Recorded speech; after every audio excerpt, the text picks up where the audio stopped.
The golden ratio. It is the most mysterious number in mathematics and can be found in heartbeats, in the imaging ratios of DNA, in the universe, in the leaf arrangement of plants, and even in snow crystals. The formula is quite simple. The golden ratio is a design rule and describes the division ratio of two quantities to each other. This division is considered a balanced guideline and is perceived by humans as particularly beautiful, aesthetic, and harmonious. Determining the golden ratio is very simple. A line is divided in such a way that the ratio of the smaller section b to the larger section a corresponds to the larger section to the total section, i.e. a plus b. The number of the golden ratio corresponds approximately to the rounded value 1.618. Already in history, Leonardo da Vinci, together with the famous mathematician Luca Pacioli, referred to this number as the sacred ratio. Among other things, they conducted some research on this mysterious number. Da Vinci was actually obsessed with this number and invented the first compass that could measure the golden ratio. He also used this mysterious ratio in almost all of his paintings to capture perfection and balance. The famous astronomer Kepler, who discovered the elliptical orbits of the planets, had called the golden ratio the great treasure.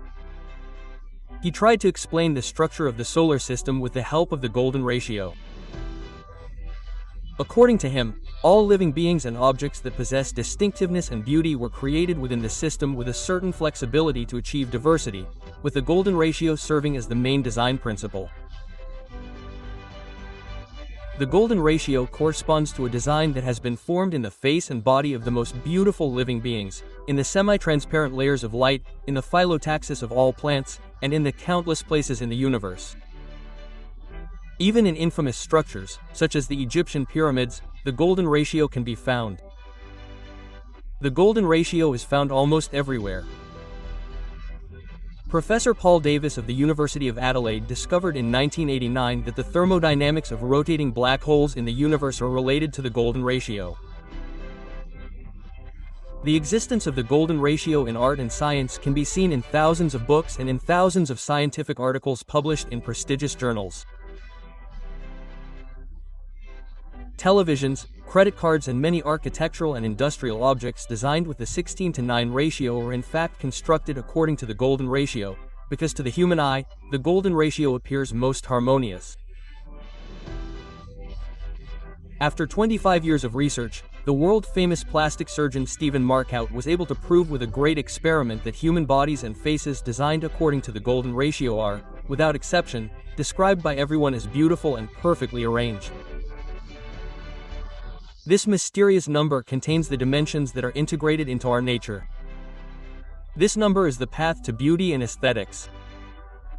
It literally sees the great power, love, and passion in the hearts of people. But where is the golden ratio in our world? Is it Rome, the center of Christianity? Is it Paris, which is not only the capital of France but also the capital of fashion? Is it Egypt, the land of ancient Egyptian magic?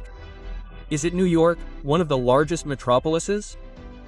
No, in the Quran, Mecca is called the mother of all cities and is considered the holiest and most divine center. If we now calculate the ratio of the distance to the North Pole and the distance to the South Pole, this results in the exact ratio of 1.618, which corresponds to the golden ratio. Furthermore, the ratio of the distance of the city of Mecca to the South Pole and the total distance between the two poles is also 1.618. The miracle does not end there. According to the world map, the golden ratio of the world is also in Mecca, based on longitude and latitude. The ratio of the eastern extension to the western extension, which is determined from Mecca's original line, also corresponds to the golden ratio of 1.618. Surprisingly, the ratio of the distance of the diagonal from west to east is again 1.618. Various facts such as the fact that the world has a different diameter at each longitude, or the tectonic planes and oceans that change their diameter over time, and the like. And despite the slight differences in the measurement systems, the point of the golden ratio never leaves the boundaries of Mecca or the Kaaba. Even though there are thousands of cities in the world, the point of the golden ratio remains within the boundaries of Mecca. Today, the Kaaba looks like a cube. But why was this sacred building constructed as a cube that does not conform to the golden ratio? The answer lies hidden in the mysterious pages of history. Abraham and his son Ishmael had discovered the foundations of the Kaaba, which had existed since the beginning of mankind. Because the first man Adam is said to have originally built the Kaaba. Thousands of years later, Abraham and his son Ishmael rediscovered the ruins and rebuilt the Kaaba, the first house of God. However, the Kaaba had different dimensions back then than we know it today. The semicircular area called Hatim was originally located inside the Kaaba. At the beginning of the 7th century AD, before Muhammad was proclaimed a prophet, the Kaaba was renovated by the inhabitants of Mecca. However, the available materials were said to have been insufficient for a complete renovation, so the inhabitants decided to leave the area called Hatim outside the Kaaba and to build it in the shape of a cube. And that is precisely the reason why the shape of today's Kaaba does not correspond to the golden ratio. However, if the foundations of today's Kaaba were to be extended towards Hatim, as they originally were, this would result in a width of 13.1 meters and a length of 21.2 meters, which would correspond to the golden ratio.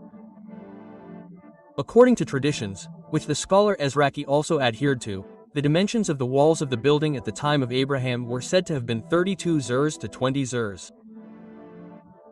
If this tradition is accepted as the fundamental truth, then the ratio of 32 zurs to 20 zurs also corresponds to the golden ratio. Why did the Creator allow part of the Kaaba to collapse? And why was history designed to allow free entry and exit? At that time, only noble and wealthy people were allowed to enter the Kaaba. Poor people were forbidden to pray inside the Kaaba. However, thanks to the collapse, poor people were also able to pray inside the Kaaba by going to the Hatim area. This allowed them to do so comfortably and have the honor of performing their prayers inside the Kaaba.